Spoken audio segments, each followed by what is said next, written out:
말을 꺼내기 직전 우리는 늘 같은 선택지 앞에 서 있습니다. 묻는 말로 시작할지 느끼는 말로 건넬지 같은 상황인데도 어떤 말은 관계를 조금 멀어지게 하고 어떤 말은 마음을 한 뼘쯤 가까이 데려옵니다. 그 차이가 뭘까요? 생각해보면 우리는 하루에도 수십 번 말을 고르는 순간과 마주합니다. 아침에 눈을 떠서 오늘 뭐해? 라고 물을 수도 있고 오늘도 바쁘겠다 라고 건넬 수도 있습니다. 퇴근 후 집에 돌아와서 왜 이렇게 피곤해 보여? 라고 물을 수도 있고 오늘 고생 많았겠다 라고 말할 수도 있습니다. 두 문장 모두 상대를 걱정하는 마음에서 나왔는데 듣는 사람의 표정은 왜 이렇게 다를까요? 저도 오랫동안 그 이유를 몰랐습니다. 분명히 관심을 가지고 물었는데 상대는 왜 불편해하는지, 진심으로 걱정해서 물었는데 왜 대화가 자꾸 어긋나는지, 그게 말의 문제라기보다 사람의 문제라고 생각했습니다. 저 사람이 예민한 거라고, 내 잘못은 아니라고 그렇게 넘겼던 순간들이 지금 돌아보면 참 많습니다. 그런데 어느 날 아주 작은 장면 하나 제 생각을 멈추게 했습니다. 오래된 친구를 만났을 때였습니다. 약속 시간보다 조금 늦게 도착한 친구에게 저는 습관처럼 말했습니다. 오늘도 늦었네? 별다른 의도 없이 던진 말이었습니다. 사실 확인 정도의 가벼운 인사였습니다. 그런데 친구의 표정이 잠깐 굳는 게 보였습니다. 금방 웃음으로 넘어갔지만 그 짧은 순간의 어색함이 묘하게 오래 남았습니다. 며칠 뒤 비슷한 상황이 다시 찾아왔습니다. 이번엔 다른 모임이었고 역시 약속보다 늦게 도착한 사람이 있었습니다. 그런데 그 자리에 있던 누군가가 이렇게 말하더군요. 왔다. 오늘 길이 많이 막혔나? 보다 같은 상황이었습니다. 늦은 건 똑같았습니다. 그런데 늦게 온 사람의 표정이 전혀 달랐습니다. 미안해하면서도 어딘가 편안해 보였습니다. 그 순간 저는 처음으로 생각했습니다. 말의 내용이 아니라 말의 모양이 분위기를 바꾸는 건 아닐까? 그때부터 조금씩 귀가 달라지기 시작했습니다. 사람들이 나누는 대화 속에서 물음표가 있는 말과 느낌표가 있는 말이 구분되어 들리기 시작했습니다. 왜 그랬어? 뭐 때문에 그래? 언제까지 그럴 거야? 이런 말들은 대부분 상대에게 설명을 요구했습니다. 말을 들은 사람은 잠시 움츠러들거나 겉면부터 꺼내야 했습니다. 화면에 그랬구나, 힘들었겠다, 그래도 왔네, 이런 말들은 상대에게 아무것도 요구하지 않았습니다. 그냥 그 자리에 함께 있겠다는 뜻처럼 들렸습니다. 물음표와 느낌표 글로 쓰면 아주 작은 기호의 차이입니다. 하지만 말로 내뱉으면 공기 자체가 달라집니다. 물음표는 질문입니다. 답을 기다립니다. 상대에게 책임을 묻습니다. 느낌표는 반응입니다. 받아들입니다. 상대를 먼저 놓아줍니다. 같은 마음에서 출발한 말인데 끝에 어떤 기호가 붙느냐에 따라 듣는 사람의 자리가 달라집니다. 저는 그동안 물음표를 참 많이 썼던 것 같습니다. 확인하고 싶어서, 이해하고 싶어서, 관심이 있어서 그런 마음으로 던진 질문들이 상대에게는 추궁처럼 들렸을 수도 있다는 걸 그땐 미처 몰랐습니다. 오늘 이 이야기는 그 작은 차이에 대한 이야기입니다. 물음표를 느낌표로 바꾸었을 때 달라지는 것들, 말의 끝을 조금만 바꿨을 때 열리는 문들, 거창한 깨달음이 아닙니다. 대단한 변화도 아닙니다. 그저 말 한마디가 만들어내는 작은 공기의 온도에 대한 이야기입니다. 어쩌면 오늘 하루 우리가 꺼냈던 말들 중에도 물음표로 끝난 말이 있었을 겁니다. 그 말이 나쁜 건 아닙니다. 질문이 필요한 순간은 분명히 있으니까요. 다만 그 물음표가 정말 알고 싶어서 붙인 건지 아니면 습관처럼 붙인 건지 한 번쯤 돌아보게 되는 순간이 누구에게나 있을 겁니다. 저에게도 그런 순간이 왔고 그때부터 조금씩 달라지기 시작했습니다. 지금부터 들려드릴 이야기는 제가 겪었던 시간들입니다. 물음표 뒤에 남았던 어색함, 느낌표 뒤에 따라온 부드러움, 그 사이에서 배운 것, 거창하지 않습니다. 누구나 한 번쯤 겪었을 아주 평범한 순간들입니다. 하지만 그 평범한 순간들이 모여 관계의 결을 바꾸기도 한다는 걸 저는 조금 늦게 알았습니다. 오늘 이 자리에 함께 해주셔서 감사합니다. 편안한 마음으로 천천히 들어주시면 됩니다. 이 이야기가 끝날 즈음 당신의 말끝에 붙어있던 기호가 조금은 달라 보일지도 모르겠습니다. 그럼 시작하겠습니다. 저는 오랫동안 제가 말을 잘하는 사람이라고 생각했습니다. 할 말은 분명히 하고 궁금한 건 바로 물어보고 답답하면 참지 않고 표현하는 편이었으니까요. 그게 솔직한 거라고 믿었습니다. 돌려 말하지 않는 게 상대를 위한 거라고도 생각했습니다. 그런데 이상하게도 저와 대화를 나눈 사람들은 자주 지쳐 보였습니다. 대화가 끝나고 나면 어딘가 무거운 공기가 남았고 상대의 표정이 처음보다 조금 어두워져 있는 경우가 많았습니다. 그때는 그게 왜 그런지 몰랐습니다. 상대가 예민한 거라고, 제 말을 오해한 거라고 그렇게 넘겼습니다. 돌이켜보면 그 시절의 저는 말을 하면서도 사람을 보지 않았던 것 같습니다. 약속 시간에 늦은 친구를 볼 때면 저는 늘 시간부터 떠올렸습니다. 30분을 기다렸는데 1시간을 기다렸는데 그 시간이 먼저 계산되었습니다. 친구가 헐레벌떡 뛰어오는 모습이 보여도 미안해하는 표정이 보여도 저는 이미 속으로 문장을 만들고 있었습니다. 오늘도 늦었네. 몇 번째야? 별다른 악의는 없었습니다. 사실 확인이었습니다. 정말로 몇 번째인지 채워본 적도 없으면서 습관처럼 그렇게 말했습니다. 친구는 웃으며 미안하다고 했지만 그 웃음이 조금 굳어있다는 걸 저는 보지 못했습니다. 아니 어쩌면 보고도 무시했는지 모릅니다. 늦은 쪽이 미안해해야 한다고 생각했으니까요. 기다린 제가 불편한 건 당연하다고 여겼으니까요. 그렇게 한마디 던지고 나면 저는 속이 좀 풀렸습니다. 하지만 그날의 만남은 어딘가 어색했습니다. 대화가 예전만큼 편하게 흐르지 않았고 헤어질 때 인사도 조금 서먹했습니다. 그게 제 말 때문이라고는 생각하지 못했습니다. 그냥 그런 날이려니 했습니다. 직장에서도 마찬가지였습니다. 같이 일하는 후배가 실수를 하면 저는 속에서 답답함이 먼저 올라왔습니다. 왜 이걸 못할까? 왜 같은 실수를 반복할까? 내가 저 나이 때는 안 그랬는데? 그런 생각이 먼저 들고 나면 말은 자동으로 나왔습니다. 또 실수한 거야? 이거 몇 번째 설명해줬는지 알아? 후배는 고개를 숙였습니다. 죄송합니다. 다시 할게요. 그렇게 말했습니다. 저는 그 대답을 들으면서도 화가 풀리지 않았습니다. 진심으로 반성하는 건지 그냥 넘어가려는 건지 의심이 들었습니다. 그래서 한마디 더 보탰습니다. 다음에 또 이러면 나도 어떻게 할 수가 없어.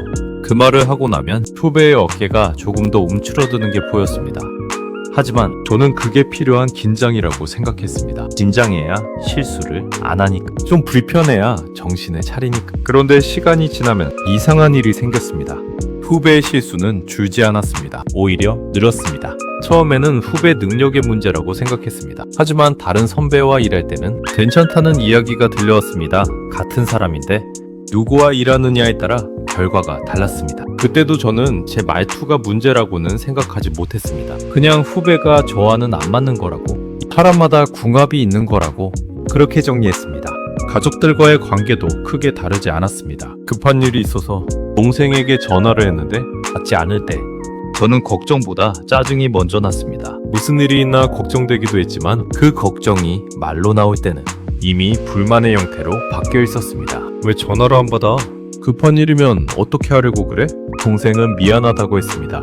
회의 중이었다고, 폰을 못 봤다고 하지만 저는 그 설명이 만족스럽지 않았습니다. 회의가 뭐가 중요해? 가족 전화는 받아야지. 그런 생각이 먼저였습니다. 그래도 가족 전화는 확인해야 하는 거 아니야? 그 말을 하고 나면 동생의 목소리가 조금 가라앉았습니다. 알았어. 다음부터 그렇게 대화가 끝났습니다. 저는 할 말을 했다는 뿌듯함이 있었지만 동생과의 대화는 점점 짧아졌습니다. 안부 전화가 뜸해졌고 연락도 필요한 일이 있을 때만 오갔습니다. 그게 다 제 물음표 때문이라고는 그때는 정말 몰랐습니다. 저는 제가 관심이 많은 사람이라고 생각했습니다. 상대가 어떻게 지내는지 궁금해하고 일은 잘 되어가는지 물어보고 건강은 괜찮은지 확인하는 사람. 그런데 그 관심이 전달되는 방식 늘 질문이었습니다. 요즘 왜 그렇게 피곤해 보여? 일은 잘 돼가? 무슨 문제 있어? 밥은 제대로 먹고 다녀? 왜 이렇게 살이 빠졌어? 저는 걱정해서 물었습니다. 진심으로 궁금해서 물었습니다. 하지만 듣는 사람 입장에서는 그게 어떻게 들렸을까요? 피곤해 보인다는 말은 안 좋아 보인다는 뜻이고, 문제 있냐는 말은 뭔가 잘못되고 있다는 뜻이고, 살이 빠졌다는 말은 관리를 못하고 있다는 뜻처럼 들렸을 겁니다. 저는 관심을 표현한 거였지만 상대는 지적을 받은 기분이었을 겁니다. 그러니 대화가 편할 리가 없었습니다. 제가 말을 꺼낼 때마다 상대는 방어적이 되었습니다. 설명을 해야 했고, 변명을 해야 했고, 때로는 거짓말까지 해야 했습니다. 괜찮아요? 될 일 아니에요? 신경 쓰지 마세요. 그 말들이 진심이 아니라는 건 저도 알았습니다. 하지만 왜 진심을 말하지 않는지는 이해하지 못했습니다. 내가 이렇게 걱정해주는데 왜 마음을 열지 않을까? 그게 답답했습니다. 지금 생각하면 참 아이러니합니다. 저는 마음을 열어달라고 하면서 정작 제가 던진 말들은 문을 닫게 만들고 있었으니까요. 그 시절에 저는 무너지고 있었습니다. 관계가 무너지고 있다는 걸 느끼면서도 원인을 찾지 못했습니다. 친구들과의 만남이 뜸해졌고 후배들은 저를 피했고 가족들과의 대화는 점점 사무적으로 변해갔습니다. 저는 그게 다 상대 탓이라고 생각했습니다. 요즘 사람들은 왜 이렇게 예민할까? 왜 이렇게 솔직한 말을 못 받아들일까? 내가 뭘 잘못했다고 억울했습니다. 서운했습니다. 외로웠습니다. 하지만 그 외로움의 원인이 제 말에 있다는 걸 저는 아직 깨닫지 못하고 있었습니다. 변화는 아주 사소한 장면에서 시작되었습니다. 어느 날 퇴근길이었습니다. 지하철에서 내려 집으로 걸어가는 작은 분식집이 있었습니다. 평소에는 그냥 지나치던 곳이었는데 그날따라 안쪽이 눈에 들어왔습니다. 창가 자리에 중년의 여자와 20대쯤 되어 보이는 딸이 마주 앉아 있었습니다. 떡볶이를 나눠 먹으면서 무슨 이야기인가를 하고 있었습니다. 저도 모르게 발걸음이 멈췄습니다. 왜 그랬는지는 모르겠습니다. 그냥 그 장면이 따뜻해 보였습니다. 딸이 무슨 말을 하자 엄마가 크게 웃었습니다. 그리고 딸의 손등을 가볍게 두드리며 말했습니다. 소리는 들리지 않았지만 입모양으로 짐작할 수 있었습니다. 그랬구나. 그 세 글자가 입술에서 떠오르는 게 보였습니다. 딸은 그 말을 듣고 더 신이 나서 이야기를 이어갔습니다. 손짓도 커지고 표정도 밝아졌습니다. 엄마는 고개를 끄덕이며 듣고 있었습니다. 저는 한참을 서서 그 장면을 바라보았습니다. 특별한 대화는 아니었을 겁니다. 오늘 있었던 일, 회사에서 있었던 에피소드, 친구와 나눈 이야기, 그런 평범한 일상의 조각들이었겠죠. 그런데 왜 그렇게 편안해 보일까요? 왜 저렇게 자연스럽게 말이 오갈까요? 집으로 돌아오는 내내 그 장면이 머릿속에서 떠나지 않았습니다. 그날 밤 저는 오랜만에 어머니 생각을 했습니다. 어머니와 마지막으로 저렇게 편하게 대화한 게 언제였을까 떠올려보려 해도 잘 떠오르지 않았습니다. 명절에 만나면 안부는 물었습니다. 건강은 괜찮으시냐고, 약은 잘 드시냐고, 병원은 다녀오셨냐고 물을 건 많았습니다. 하지만 어머니의 대답은 늘 짧았습니다. 괜찮아. 걱정 마. 그게 전부였습니다. 저는 그게 어머니 성격이라고 생각했습니다. 원래 말수가 적은 분이니까, 속 이야기를 잘 안 하시는 분이니까. 그런데 그날 밤 문득 이런 생각이 들었습니다. 어머니가 말씀을 안 하신 게 아니라 내가 말할 공간을 드리지 않은 건 아닐까. 저는 늘 물었습니다. 확인했습니다. 괜찮으신지, 불편한 데는 없으신지, 뭐 필요한 건 없으신지. 그 질문들 사이에 어머니가 하고 싶은 이야기를 끼워 넣을 틈이 있었을까요? 어쩌면 어머니도 하고 싶은 말씀이 있으셨을 겁니다. 요즘 무릎이 시큰거린다든가, 동네 친구분이 아프시다든가, 텃밭에 심은 상추가 잘 자란다든가, 그런 소소한 이야기. 그런데 제가 먼저 질문을 쏟아내면 어머니는 대답만 하시다가 지치셨을 겁니다. 이야기를 꺼내실 타이밍을 놓치셨을 겁니다. 그 생각이 들 가슴 한쪽이 먹먹해졌습니다. 며칠 뒤 우연히 옛날 앨범을 꺼내보았습니다. 어릴 적 사진들이 나왔습니다. 소풍 가서 찍은 사진, 운동의 날 사진, 가족 여행 사진. 그 사진들을 보면서 저는 그때의 대화를 떠올려 보았습니다. 어릴 때 저는 말이 많은 아이였습니다. 학교에서 있었던 일, 친구와 싸운 일, 선생님한테 칭찬받은 일, 집에 오면 쏟아내듯이 이야기했습니다. 그때 어머니는 뭐라고 하셨을까요? 그랬어? 그래서 어떻게 했어? 잘했네.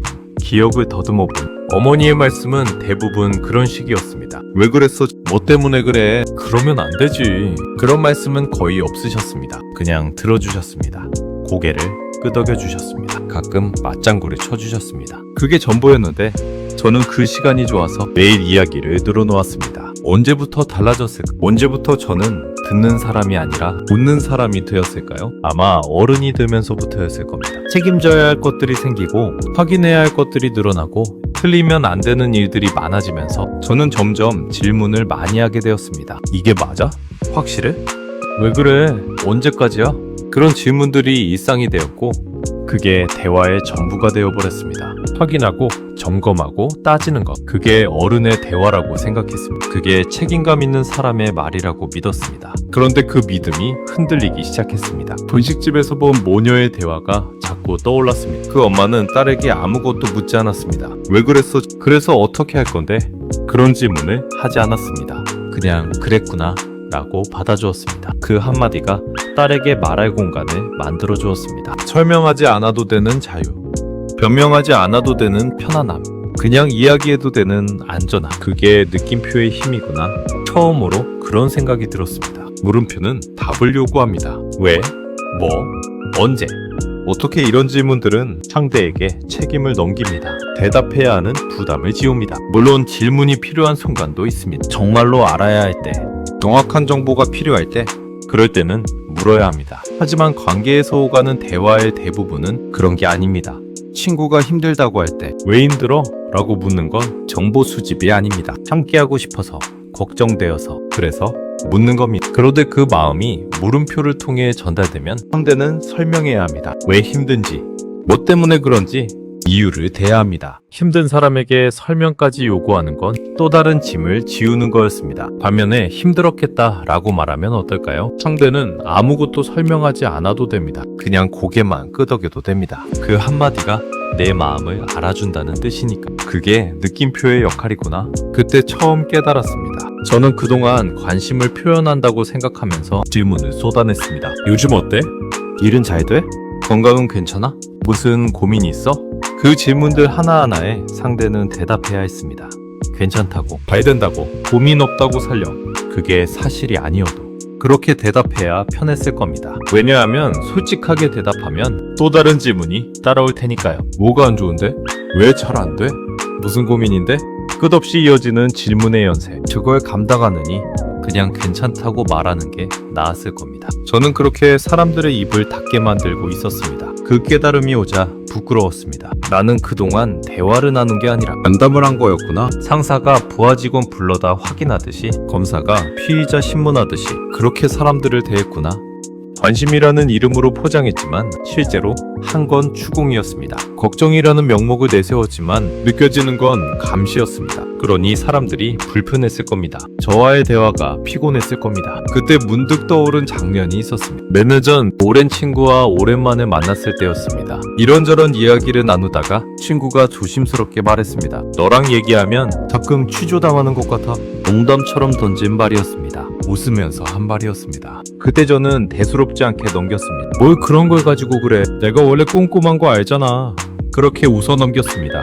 하지만 그 말이 진심이었다는 걸 몇 년이 지나서야 알았습니다. 친구는 그 뒤로 연락이 뜸해졌습니다. 만나자고 해도 바쁘다는 핑계가 많아졌습니다. 저는 그게 친구 사정인 줄 알았는데 어쩌면 제가 부담스러웠던 건지도 모릅니다. 취조당하는 것 같은 대화를 누가 하고 싶겠습니까? 그날 밤 저는 오래 생각했습니다. 내가 그동안 얼마나 많은 관계를 물음표로 닫아버렸을까? 얼마나 많은 사람들이 내 질문에 지쳐서 떠났을까?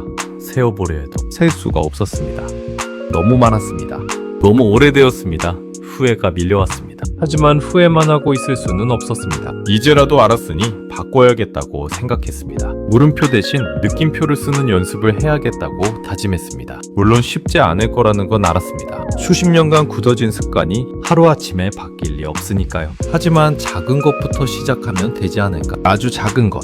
말 한마디부터 바꿔보면 되지 않을까. 그렇게 생각하니 조금 희망이 생겼습니다. 분식집에서 본 모녀의 모습이 다시 떠올랐습니다. 그랬구나. 그 세 글자가 얼마나 많은 걸 담고 있었는지 이제는 알 것 같았습니다. 네 말을 듣고 있어. 네 마음을 알겠어. 설명하지 않아도 괜찮아. 그냥 이야기해.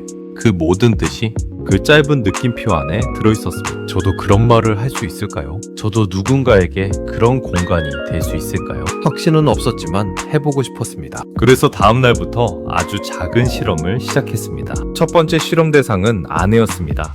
퇴근하고 집에 들어갔을 때 아내가 소파에 앉아 있었습니다. 표정이 좋지 않았습니다. 평소 같으면 저는 바로 물었을 겁니다. 왜 그래? 무슨 일 있어?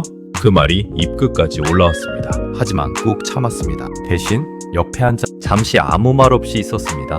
어색했습니다. 평소에 그렇게 해본 적이 없으니까요. 뭔가 말을 해야 할 것 같은데 질문 말고 무슨 말을 해야 할지 몰랐습니다. 한참을 고민하다가 겨우 한마디를 꺼냈습니다. 오늘 힘들었나 보다. 그게 전부였습니다. 왜 힘들었는지 묻지 않았습니다. 무슨 일인지 캐묻지 않았습니다. 그냥 힘들어 보인다는 것만 말했습니다. 아내가 고개를 돌려 저를 봤습니다. 조금 의아한 표정이었습니다. 평소와 다른 제 모습이 낯설었나 봅니다. 잠시 침묵이 흘렀습니다. 그리고 아내가 먼저 말을 꺼냈습니다. 오늘 회사에서 좀 그랬어. 저는 그냥 고개를 끄덕였습니다. 뭐가 그랬는지 묻고 싶었지만 참았습니다. 아내가 천천히 이야기를 시작했습니다. 회사에서 있었던 일, 상사한테 들은 말, 그래서 기분이 상했다는 것. 평소 같으면 제가 중간중간 끼어들어 물었을 이야기들을 아내가 스스로 풀어놓았습니다. 저는 듣기만 했습니다. 가끔 그랬구나, 속상했겠다 정도만 말했습니다. 이야기가 끝나고 아내가 말했습니다. 오늘 왜 이렇게 잘 들어줘? 저는 웃으면서 대답했습니다. 그냥 들으니까 좋아서. 거짓말은 아니었습니다. 정말로 좋았습니다. 평소에는 몰랐는데 아내의 이야기를 가만히 듣고 있으니까 마음이 편했습니다. 질문하지 않아도 되니까 저도 편했고 아내도 설명하지 않아도 되니까 편해 보였습니다. 그날 저녁 우리는 오랜만에 늦게까지 이야기를 나눴습니다. 별다른 주제 없이 그냥 이런저런 이야기를. 그게 언제적 일인 기억도 안 날 만큼 오랜만이었습니다. 작은 성공이었습니다. 아주 작은 변화였지만 분명히 뭔가 달라졌습니다. 다음날 회사에서도 시도해봤습니다. 후배가 보고서를 가지고 왔습니다. 훑어보니 몇 군데 수정이 필요했습니다. 평소 같으면 저는 이렇게 말했을 겁니다. 여기 왜 이렇게 했어? 이거 틀렸잖아. 하지만 그 말을 삼켰습니다. 대신 다른 말을 찾았습니다. 쉽지 않았습니다. 머릿속에서 물음표가 자꾸 올라왔습니다. 겨우 찾아낸 말은 이거였습니다. 여기 신경 많이 썼네. 이 부분만 조금 다듬으면 되겠다. 후배의 표정이 달라졌습니다. 평소에는 제가 말을 꺼내면 긴장부터 했습니다. 어깨가 올라가고 눈이 불안해졌습니다. 뭘 잘못했나? 어디가 틀렸나? 그런 걱정이 얼굴에 그대로 드러났습니다. 그런데 오늘은 달랐습니다. 긴장은 있었지만 평소보다 덜했습니다. 그리고 제가 수정할 부분을 말하자 고개를 끄덕이며 받아 적었습니다. 네, 수정해서 다시 가져올게요. 목소리도 달랐습니다. 평소에 움츠러든 목소리가 아니라 조금은 밝은 목소리였습니다. 저는 속으로 생각했습니다. 이게 되는구나. 말을 조금 바꿨을 뿐인데 반응이 이렇게 다르구나. 물론 보고서의 문제점을 지적하지 않은 건 아닙니다. 수정할 부분은 분명히 말했습니다. 하지만 시작을 잘한 점을 인정하는 것으로 했을 뿐입니다. 왜 이렇게 했어? 가 아니라 신경 많이 썼네. 로 물음표를 느낌표로 바꿨을 뿐인데 대화의 공기가 달라졌습니다. 그 주 토요일 어머니께 전화를 드렸습니다. 평소에는 안부 전화를 드려도 대화가 길지 않았습니다. 건강은 괜찮으시냐? 약은 드시냐? 불편한 데는 없으시냐? 몇 가지 질문을 드리면 어머니는 괜찮다고만 대답하셨습니다. 그러면 할 말이 없어져서 금방 끊었습니다. 이번에는 다르게 해보고 싶었습니다. 전화가 연결되자 어머니 목소리가 들렸습니다. 왜? 평소 같으면 저는 바로 질문을 시작했을 겁니다. 하지만 이번에는 질문 대신 다른 말을 꺼냈습니다. 어머니, 요즘 날씨 좋아서 산책하시기 딱 좋으시겠다. 잠깐 침묵이 흘렀습니다. 어머니가 의아해하시는 게 느껴졌습니다. 평소와 다른 말이 나오니 당황하셨나 봅니다. 그래, 요즘 날씨 괜찮지? 저는 이어서 말했습니다. 텃밭도 요즘 바쁘시겠다. 심어놓은 것들 많으시니까. 그러자 어머니 목소리가 조금 밝아졌습니다. 맞아, 요즘 상추가 막 올라오고 있어. 고추도 꽃이 피려고 하고. 저는 그렇구나 하고 받았습니다. 그랬더니 어머니가 계속 말씀하셨습니다. 올해는 토마토를 새로 심었다는 것, 옆집 할머니가 호박 모종을 나눠줬다는 것, 며칠 전에 비가 와서 물을 안 줘도 돼서 편했다는 것. 평소에는 듣지 못했던 이야기들이 쏟아져 나왔습니다. 저는 중간중간 맞장구 맞췄습니다. 토마토요? 맛있겠다. 호박이요? 잘 자라면 좋겠네요. 비 와서 다행이셨겠다. 질문은 하나도 하지 않았습니다. 그냥 어머니 말씀에 반응만 했습니다. 전화를 끊을 때 어머니가 말씀하셨습니다. 오늘 전화 길게 했네. 바쁠 텐데. 고맙다. 전화를 끊고 나서 시간을 확인해 보니 30분이 넘게 통화했습니다. 평소에는 5분을 넘기기 어려웠는데 가슴이 뭉클했습니다. 어머니도 하고 싶은 말씀이 이렇게 많으셨구나. 그동안 내가 질문으로 막아버려서 못하셨던 거구나. 그 사실이 미안하기도 하고 이제라도 알게 되어 다행이기도 했습니다. 실험은 계속되었습니다. 친구를 만났을 때도 시도해봤습니다. 오랜만에 만난 친구가 요즘 회사가 힘들다고 했습니다. 예전 같으면 저는 바로 물었을 겁니다. 뭐가 힘든데? 무슨 일이야? 이직은 생각 안 해? 하지만 그날은 그냥 이렇게만 말했습니다. 요즘 많이 지쳤겠다. 친구가 한숨을 내쉬며 고개를 끄덕였습니다. 좀 그래. 그리고 잠시 후에 스스로 이야기를 시작했습니다. 상사와의 갈등, 늘어나는 업무, 인정받지 못한다는 느낌. 저는 중간중간 그랬구나, 힘들었겠다, 그것도 스트레스였겠네 정도만 말했습니다. 대화가 끝날 때쯤 친구가 말했습니다. 야, 오늘 너 되게 잘 들어준다. 무슨 일 있어? 저는 웃으며 대답했습니다. 아니, 그냥 듣고 싶었어. 친구가 고맙다고 했습니다. 진심으로요. 그 말을 듣는 순간 제가 그동안 얼마나 많은 것을 놓치고 살았는지 체감했습니다. 듣는다는 것. 이렇게 간단한 건데 질문하지 않고 그냥 받아주는 것, 그게 전부인데 저는 그걸 몰랐습니다. 관심은 질문으로 표현해야 한다고 생각했습니다. 물어야 알 수 있고 알아야 도와줄 수 있다고 믿었습니다. 하지만 사람들이 원했던 건 답이 아니었습니다. 해결책이 아니었습니다. 그냥 들어주는 것, 함께 있어주는 것, 그게 전부였습니다. 물론 모든 시도가 성공한 건 아니었습니다. 어느 날은 습관대로 물음표가 먼저 나갔습니다. 아차 싶었지만 이미 말은 입 밖으로 나간 뒤였습니다. 또 어느 날은 느낌표로 말했는데도 어색해서 분위기가 오히려 이상해졌습니다. 평소에 안 하던 말을 하니까 상대가 의아해했습니다. 너 오늘 왜 그래? 무슨 일 있어? 그렇게 되물어오는 사람도 있었습니다. 그럴 때마다 조금 무안했습니다. 잘하려고 했는데 오히려 이상해진 것 같아서. 하지만 포기하지 않았습니다. 처음부터 잘할 수는 없다고, 연습이 필요하다고 스스로를 다독였습니다. 실패한 날은 뭐가 잘못됐는지 곱씹어봤습니다. 대부분은 타이밍이 문제였습니다. 느낌표를 쓰더라도 때와 장소에 맞게 써야 했습니다. 상대가 정말로 답을 원할 때는 물어야 합니다. 구체적인 도움이 필요할 때는 질문이 필요합니다.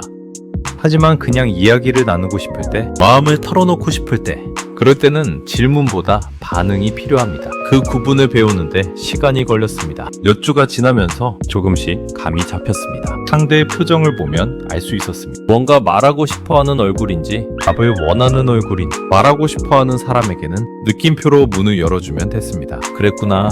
힘들었겠다. 그것도 쉽지 않았겠네. 그러면 스스로 이야기를 풀어냈습니다. 답을 원하는 사람에게는 질문을 해도 됐습니다. 하지만 그때도 왜 보다는 어떻게 하면 좋을까가 나왔습니다. 추궁이 아니라 함께 고민하는 느낌으로. 그 차이를 알게 되자 대화가 한결 편해졌습니다. 예전에는 대화가 끝나면 피곤했습니다. 상대도 피곤해 보였고 저도 지쳐 있었습니다. 하지만 요즘은 다릅니다. 대화가 끝나면 마음이 따뜻합니다. 상대의 이야기를 들었다는 뿌듯함, 함께 시간을 보냈다는 충만함. 그게 말 한마디 바꾼 것 치고는 큰 변화였습니다. 물론 아직도 멀었습니다. 완벽하게 바뀐 건 아닙니다. 급할 때는 여전히 물음표가 먼저 나갑니다. 화가 나면 예전 습관이 돌아옵니다. 하지만 예전과 다른 점이 있다면 그런 자신을 알아챈다는 겁니다. 아, 지금 내가 질문으로 몰아붙이고 있구나. 아, 지금 상대가 불편해하고 있구나. 그걸 알아채면 멈출 수 있습니다. 한 발 물러설 수 있습니다. 그리고 다시 느낌표로 돌아올 수 있습니다. 그게 작은 변화의 시작이었습니다. 시간이 흐르면서 변화는 조금씩 쌓여갔습니다. 처음에는 의식적으로 노력해야 했습니다. 말을 꺼내기 전에 멈추고 이게 물음표인지 느낌표인지 확인하고, 그래서 어떻게 바꿀지 고민하고, 그 과정이 어색하고 피곤했습니다. 하지만 몇 달이 지나자 조금씩 자연스러워졌습니다. 여전히 완벽하지는 않았지만 예전처럼 무의식적으로 질문을 쏟아내는 일은 줄었습니다. 그러자 주변에서 달라진 반응이 오기 시작했습니다. 아내가 어느 날 저녁을 먹다가 말했습니다. 요즘 당신이랑 얘기하면 저는 젓가락을 멈추고 아내를 봤습니다. 예전에는 뭔가 물어보면 대답해야 할 것 같아서 부담됐거든. 잘못 대답하면 또 뭐라고 할 것 같고. 그 말에 마음이 찔렸습니다. 아내가 그렇게 느끼고 있었다는 걸 저는 몰랐습니다. 아니, 알려고 하지 않았습니다. 요즘은 그냥 내 얘기 들어주니까 좋아. 꼭 답을 내야 할 것 같은 부담이 없어. 저는 고맙다고 말했습니다. 그리고 미안하다고도 했습니다. 아내가 웃으며 말했습니다. 미안하긴 지금 잘하고 있잖아. 그 한마디가 참 따뜻했습니다. 회사에서도 변화가 느껴졌습니다. 후배들의 태도가 달라졌습니다. 예전에는 저와 눈이 마주치면 슬쩍 피하는 느낌이 있었습니다. 보고할 일이 있으면 긴장한 표정으로 다가왔습니다. 요즘은 다릅니다. 물론 여전히 긴장은 하지만 예전처럼 굳어있지는 않습니다. 어느 날 후배가 보고를 마치고 돌아가다가 문 앞에서 멈췄습니다, 팀장님. 요즘 말씀하시는 방식이 좀 달라지신 것 같아요. 저는 뭐가 달라졌냐고 물었습니다. 아, 이것도 물음표였네요. 하지만 이건 정말 궁금해서 물은 거였습니다. 후배가 조심스럽게 말했습니다. 예전에는 뭔가 잘못되면 왜 그랬냐고 먼저 물어보셨거든요. 그러면 일단 변명부터 생각하게 됐어요. 저는 고개를 끄덕였습니다. 요즘은 일단 들어주시고 어디가 문제인지 같이 보자고 하시니까 그게 훨씬 편해요. 덜 무서워요. 덜 무섭다는 말에 마음이 복잡했습니다. 저는 무서운 사람이 되고 싶었던 게 아닙니다. 일을 잘하고 싶었던 것 뿐입니다. 후배들이 실수하지 않게 하고 싶었던 것 뿐입니다. 그런데 그 마음이 전달된 방식은 두려움이었습니다. 질문이라는 형태로 전해진 관심은 추궁으로 느껴졌습니다. 고마워 말해줘서. 저는 진심으로 그렇게 말했습니다. 후배가 나간 뒤 저는 한참을 생각했습니다. 내가 바뀌니까 주변도 바뀌는구나. 말을 바꾸니까 관계가 바뀌는구나. 당연한 이야기일 수도 있습니다. 하지만 직접 경험하기 전까지는 실감하지 못했습니다. 저는 오랫동안 상대가 바뀌기를 기다렸습니다. 왜 저 사람은 내 말을 이해 못할까? 왜 저렇게 예민할까? 왜 솔직하게 말하지 않을까? 그렇게 상대 탓만 했습니다.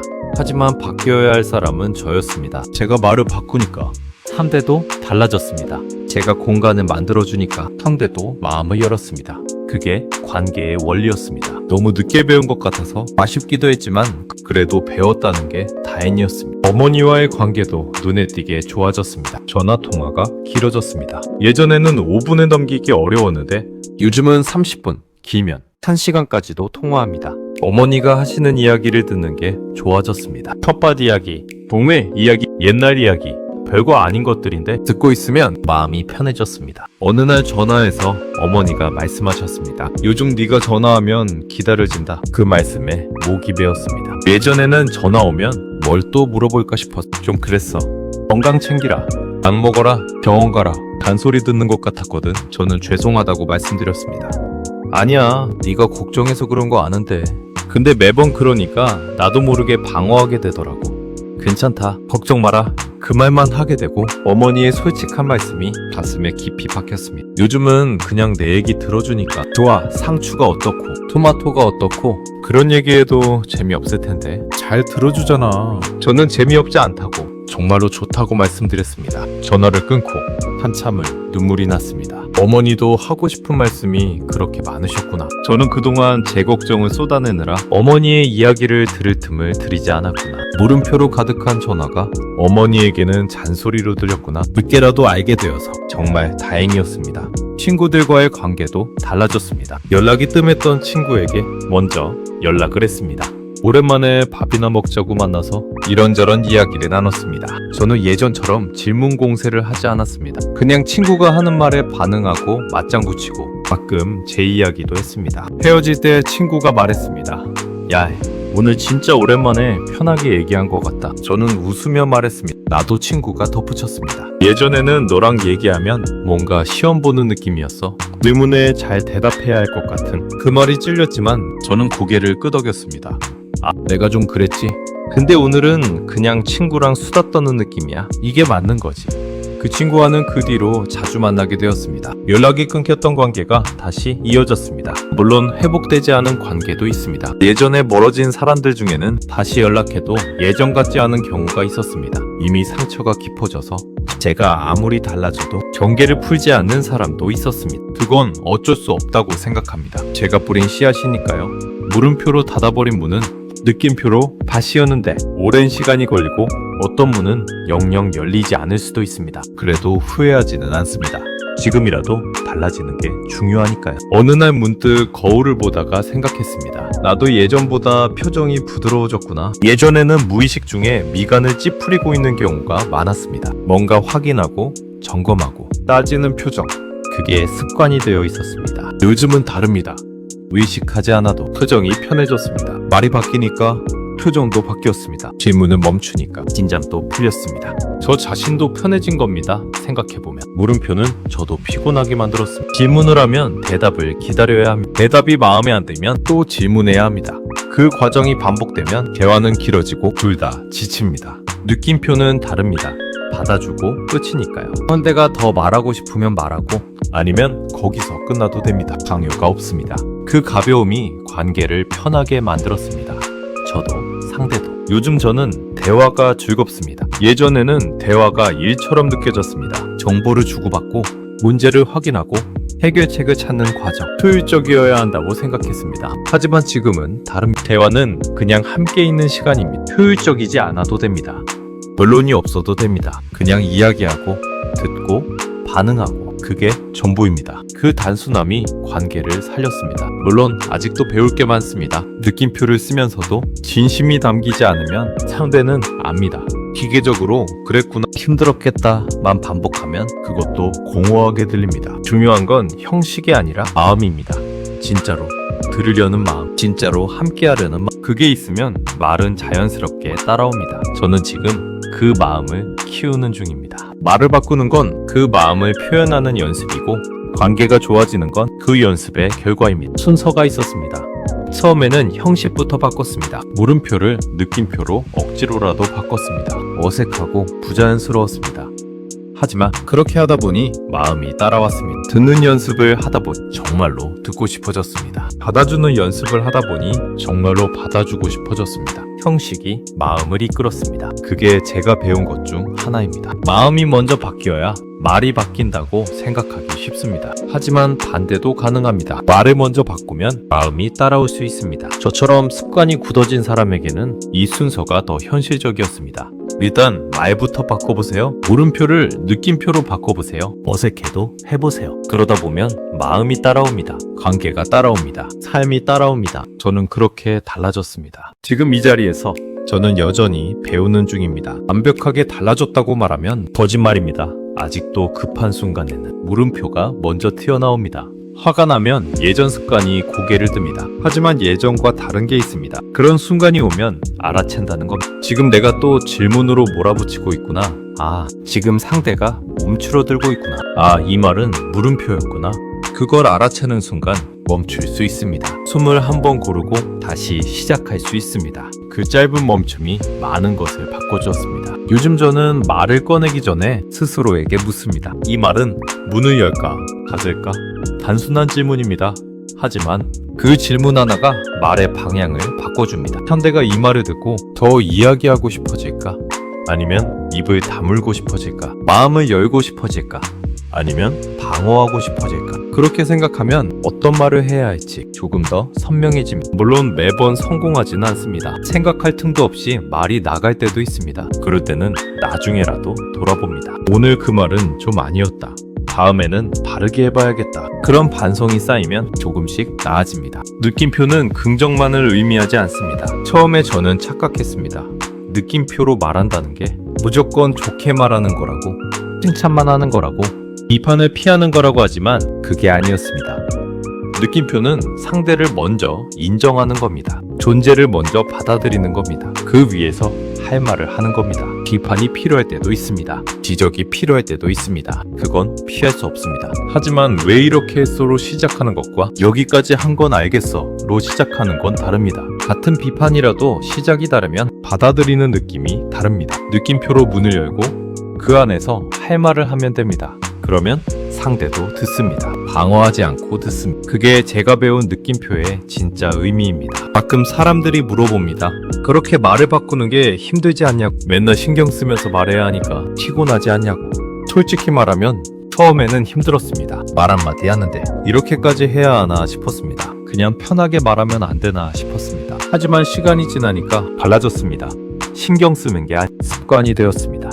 처음에 자전거 배울 땐 진영 잡느라 힘들지만 익숙해지면 생각 없이 타게 되는 것처럼 지금은 느낌표로 말하는 게 더 자연스럽습니다. 오히려 물음표로 말하면 어색합니다. 그리고 무엇보다 관계가 편해지니까 삶 전체가 편해졌습니다. 예전에는 사람 만나는 게 에너지 소모였습니다. 대화가 끝나면 지쳤습니다. 지금은 다릅니다. 사람 만나는 게 에너지 충전입니다. 대화가 끝나면 따뜻합니다. 그 차이가 얼마나 큰지 겪어보지 않으면 모릅니다. 어제 저녁 아내와 산책을 했습니다. 특별한 이야기를 나눈 건 아닙니다. 날씨가 좋다. 벚꽃이 예쁘다. 오늘 뭐 먹을까? 그런 일상적인 대화였습니다. 그런데 그 평범한 시간이 참 좋았습니다. 예전에는 이런 시간에도 뭔가 확인하고 싶은 게 있었습니다. 요즘 뭐가 힘들어? 회사는 괜찮아? 건강은 어때? 그런 질문들이 머릿속에 있었습니다. 하지만 어제는 그냥 걸었습니다. 아내가 하는 말에 그래 좋네 정도만 했습니다. 아내도 편해 보였습니다. 저도 편했습니다. 집에 돌아와서 아내가 말했습니다. 오늘 산책 좋았어?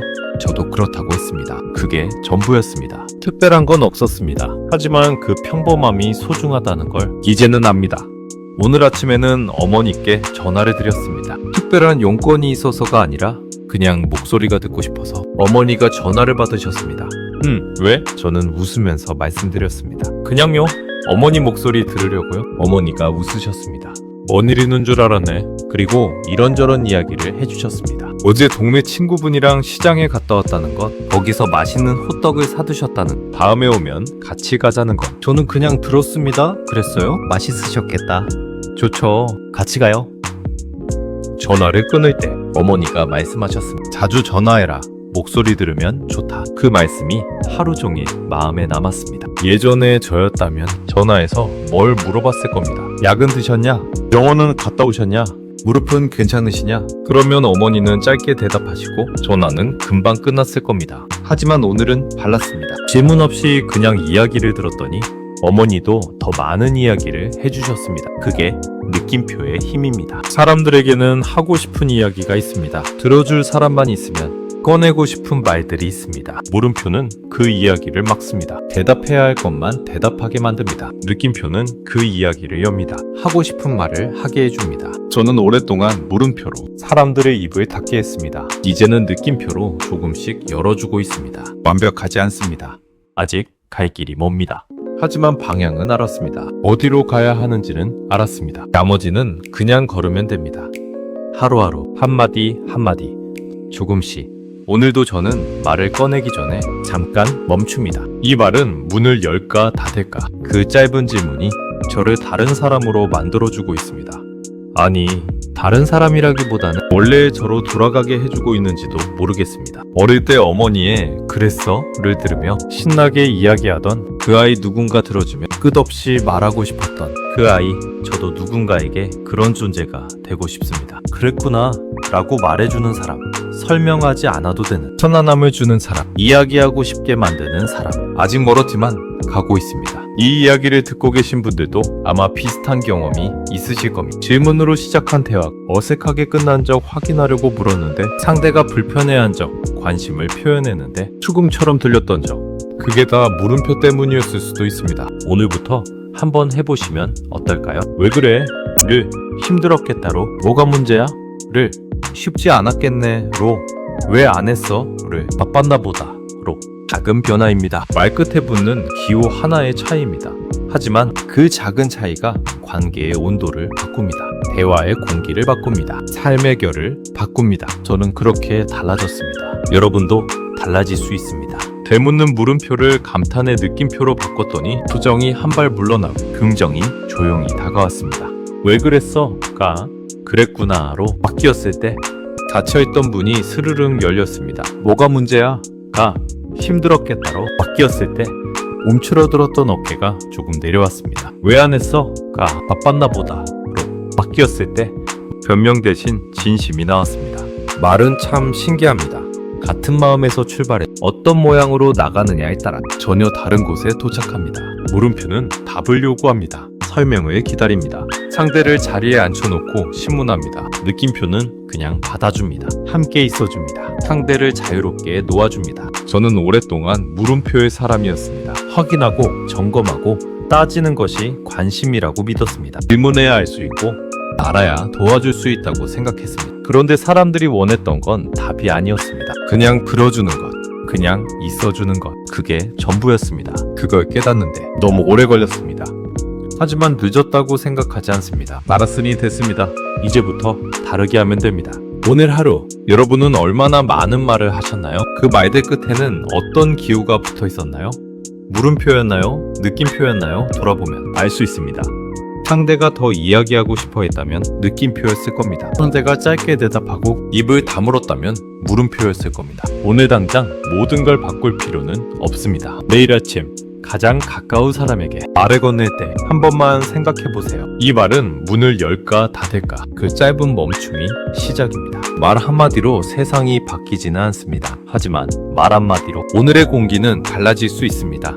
그리고 그 달라진 공기가 모이면 관계가 바뀝니다. 관계가 바뀌면 하루가 바뀝니다. 하루가 바뀌면 삶이 바뀝니다. 저는 그렇게 조금씩 달라지고 있습니다. 여러분도 달라질 수 있습니다. 물음표 하나를 느낌표로 바꾼 그 작은 선택이 누군가에게는 큰 위로가 됩니다. 오늘 밤 잠들기 전에 한번 떠올려 보세요. 오늘 내가 건넨 말들, 그 말들이 누군가의 문을 열었는지 닫았는지, 그리고 내일은 조금 다르게 말해보세요. 그게 시작입니다. 긴 이야기 들어주셔서 감사합니다. 오늘 밤 편안한 밤 되시길 바랍니다.